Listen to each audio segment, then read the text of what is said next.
What if one anonymous tip could bring down the very system meant to protect us? One woman, one clue, and a trail of secrets that no one was ever supposed to uncover. Pam Bondi stepped into her office just as the sun began to paint soft streaks of gold across the downtown skyline. It was supposed to be a regular day. A few meetings, some paperwork, maybe a call with a colleague from D.C. She sipped her coffee slowly, her mind already cycling through her to-do list. But as she placed her case files on her desk, something unfamiliar caught her eye, a small, unmarked envelope. Next to it stood her assistant, Richard, looking uneasy. "Someone dropped this off early this morning. No name, no return address. Just this." Pam raised an eyebrow and peeled open the envelope. Inside was a USB drive, plain, black. No labels, no markings, just cold plastic and mystery. Her instincts kicked in immediately. She'd received tips before, most of them dead ends, a few leading to some minor breakthroughs. But this felt different. No note, no explanation, just a drive. She locked the door behind Richard, slid the drive into her laptop, and waited. A folder blinked onto her desktop. Kensington logs. She hesitated, her fingers hovering over the trackpad. She clicked. And that's when her world started to shift. Sometimes the scariest truths are the ones hidden in plain sight. The folder opened to reveal a collection of files. PDFs, spreadsheets, even scanned images of court records. Pam leaned closer, narrowing her eyes as she opened the first document. The title read, Case Docket Hash 21984. State vs. Eric Johnson. She knew that name. A year ago, she had followed the Johnson case with interest, a high-profile trafficking charge. The prosecution had overwhelming evidence. Johnson was considered a flight risk. The judge had even initially denied bail. But here, in black and white, was a court order showing that Johnson had been released on supervised release, signed not by the presiding judge of record, but by someone else entirely. Judge Malcolm Virelli. She blinked. Virelli wasn't assigned to that district, not even close. Flipping through the other files, Pam found similar anomalies. Court decisions with odd timestamps, edits made days after cases were closed, hearing records that had been deleted, then replaced. And each document was stamped with a unique, almost imperceptible digital watermark, KSGL2. "What the hell is this?" she whispered. Each file seemed to point to the same name, Virelli. He had signed off on dismissals, continuances, even full case closures without explanation, and more disturbingly, no record of those actions existed in the federal court system.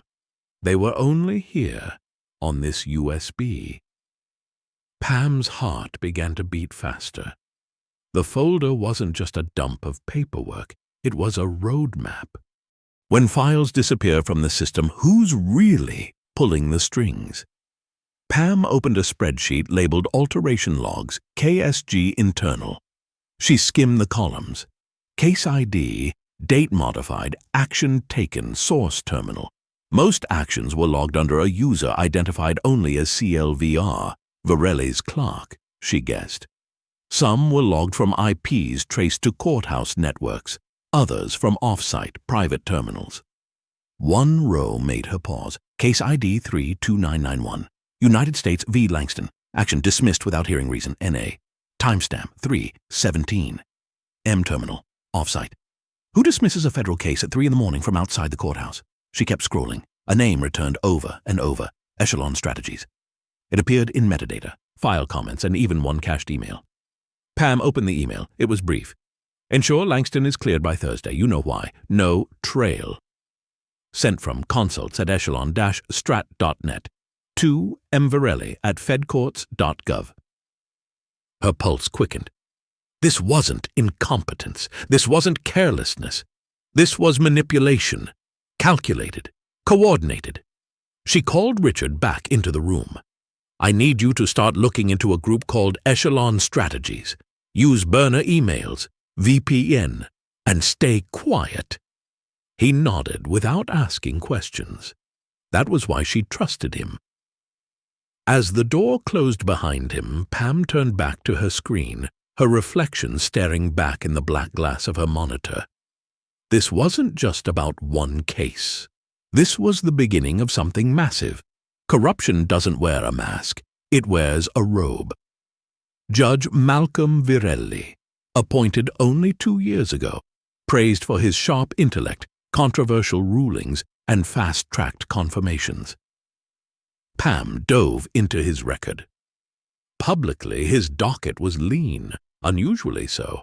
Most new federal judges handled hundreds of cases within their first year, but Virelli's official record only showed 50, and yet she now had evidence linking him to at least 80 more.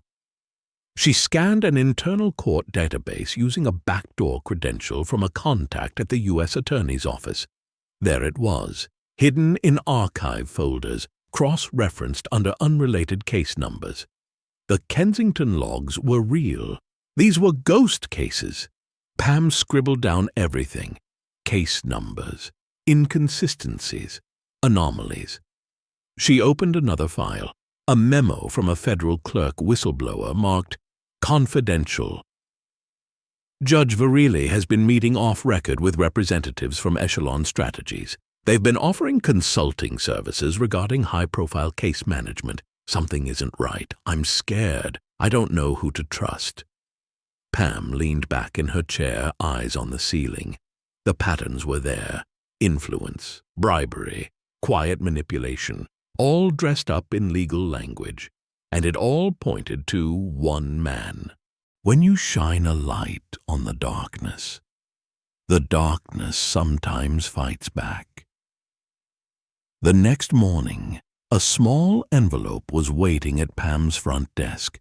No return address, no markings, just like the last. Inside was a single sheet of paper. "Stop digging. Walk away." She felt her throat tighten. It wasn't the first time she'd been warned, but something about the letter felt different. The paper was heavy, expensive, the type you'd find in a law firm or federal office. She held it up to the light, watermarked with a faint emblem: Echelon Strategies. They weren't even trying to hide anymore. Richard came into her office looking pale. "I just got a message on Signal. That contact we reached out to about Echelon, he went dark, deleted everything." Pam didn't flinch. "Then we're getting close," she said, folding the letter carefully. She looked out her window at the courthouse across the street, the symbol of law and order. But now, she wondered, what if the corruption wasn't in the shadows, but sitting right on the bench? They tried to scare her, but now she's too close to turn back. The office was quiet except for the steady tapping of Pam's fingers on her desk. A new email had just arrived. No sender, no subject, just an attachment titled Insider. She scanned it quickly. A handwritten note scanned into PDF form. The message was clear. "You don't know the half of it. Virelli's not alone. Look into Kinsley's account. Meet me at Capitol Grounds Cafe tomorrow, noon." It was signed only with the letter J. Pam closed the file and stared out the window. The game had changed. There was another player involved. She met Jay the next day, a young man, nervous, eyes darting every few seconds. He was clean-cut, wearing a pressed suit 2 sizes too big. Definitely not a pro. He introduced himself only as a former intern. He worked in Judge Virelli's office last summer. "I saw things, meetings, documents disappearing, consultants coming in late at night. One of them even wore a DOJ badge but wasn't listed anywhere in the federal directory. And there's another judge, Kinsley. He's connected. They used his chambers as a drop point." Pam leaned in. "Do you have anything concrete?" Jay nodded and slid her a flash drive. "Check folder 4. Look at the timestamp."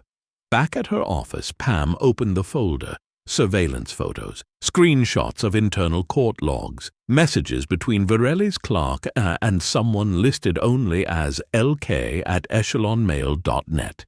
She followed the trail and found a second folder deeply encrypted. After several tries, it opened. Inside were internal memos referencing case dismissals tied to defense contractors. The memo's subject line sent a chill down her spine.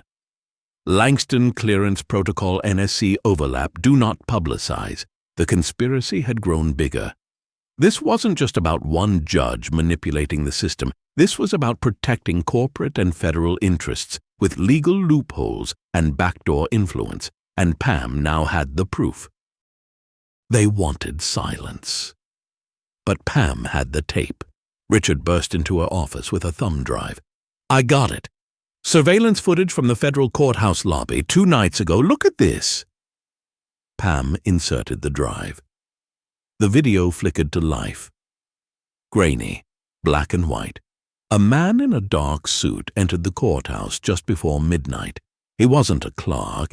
He wasn't on any official registry, but he was met at the door by Virelli's clerk, who led him upstairs. Timestamp, 11:56 p.m.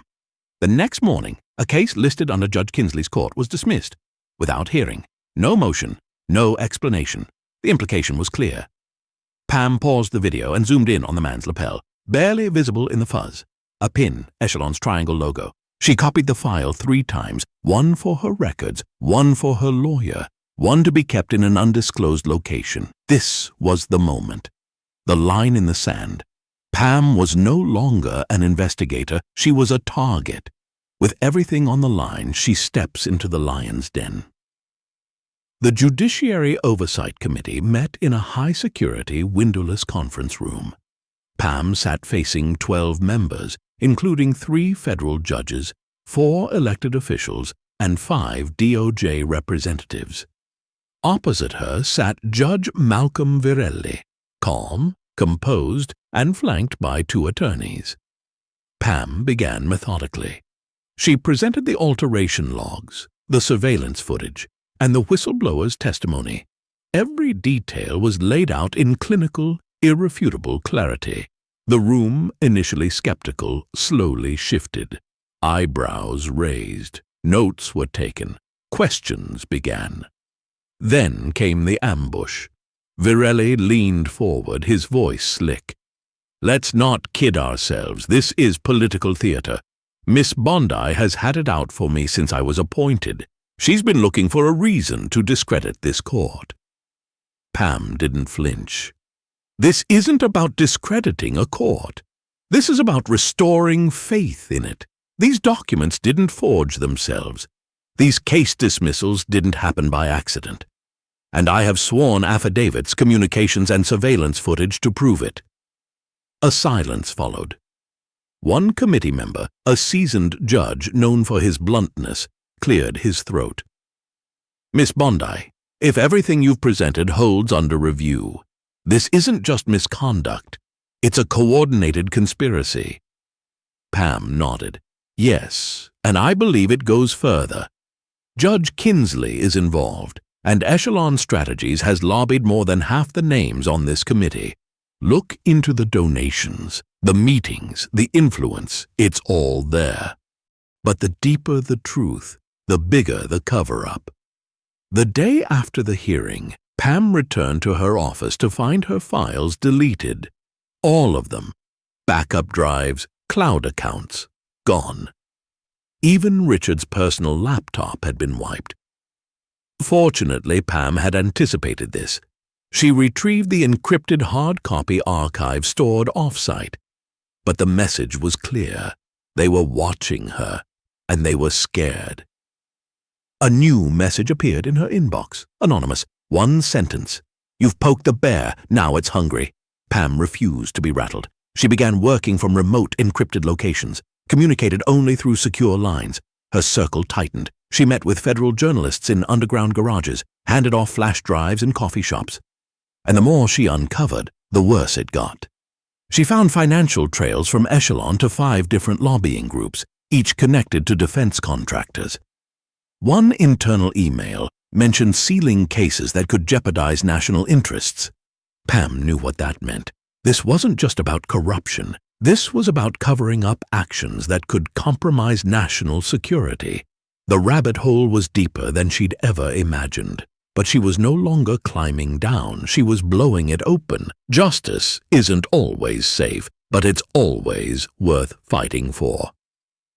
The air was heavy as Pam stared at her burner phone, watching the notification light blink red. She hesitated before answering. "Pam Bondi," she said firmly. A pause. Then a voice, altered and cold. "You think this is a game? You've made enemies you can't see coming. Walk away! This is your last chance!" Click. The line went dead. Pam didn't move. Her mind raced through every scenario. The files were backed up again, this time in 3 different locations. She had armed every ally she could trust. But even so, a chill ran through her. She wasn't just risking her career anymore. Now it was personal. Back at the office, Richard looked pale. "Pam, we got another envelope." This one wasn't empty. Inside was a picture, a recent one, of her leaving her house that morning. No note, no words, just the photo. "This is escalation," Pam said. "They're trying to show they can reach me, that they're watching. But they've made one mistake." Richard raised a brow. "What's that?" "They think fear works on me." Pam gathered her files, called in her legal team, and arranged for a secure press briefing. It was time to make the next move. The system didn't fall that day, but it shook, and one woman made that happen. The press briefing was held at an undisclosed location, leaked only to hand-picked investigative journalists. Pam stood at the podium, flanked by legal advisors and 2 federal marshals. Her voice was steady. "What I'm about to share is not a theory. It's not speculation. It's evidence of deep, coordinated judicial corruption that reaches the highest levels of our court system." She laid out the trail: internal court manipulation, secret communication with lobbying firms, ties to national security cases intentionally buried, surveillance of whistleblowers and direct threats to investigative personnel. Pam presented the video evidence, the sealed memos, the financial trails, all made available to the public in real time. The press exploded with questions. Headlines within hours read, "Federal judge linked to defense lobbyists in secret court scandal. Pam Bondi blows the lid off judicial corruption." Within days, Varelli was suspended pending investigation. Judge Kinsley's chambers were raided. Echelon Strategies went silent, their website replaced with a generic under-maintenance page. But behind the headlines, Pam knew it wasn't over. In the days that followed, she received anonymous tips, new contacts, and quiet nods of support from insiders who had been too afraid to speak out. She had cracked the system wide open, but the fight for justice was still far from over. As Pam stood by her office window once more, the courthouse glinting in the distance, she whispered to herself, "They can threaten me. They can erase files. But they can't bury the truth, not anymore." What would you have done if you were in Pam's shoes? Would you have walked away? Or would you have stood up, even when everything was at risk? Pam Bondi's story is more than a legal thriller. It's a testament to the power of courage, the price of truth, and the reality that sometimes the system we trust needs someone bold enough to question it. If this story moved you, made you think, or inspired you to look a little closer at the systems around us, leave a comment below. Would you fight for justice even when the odds are stacked against you? And don't forget to like and subscribe for more stories that dig deep, shine light in dark places, and remind us that the truth always finds a way out.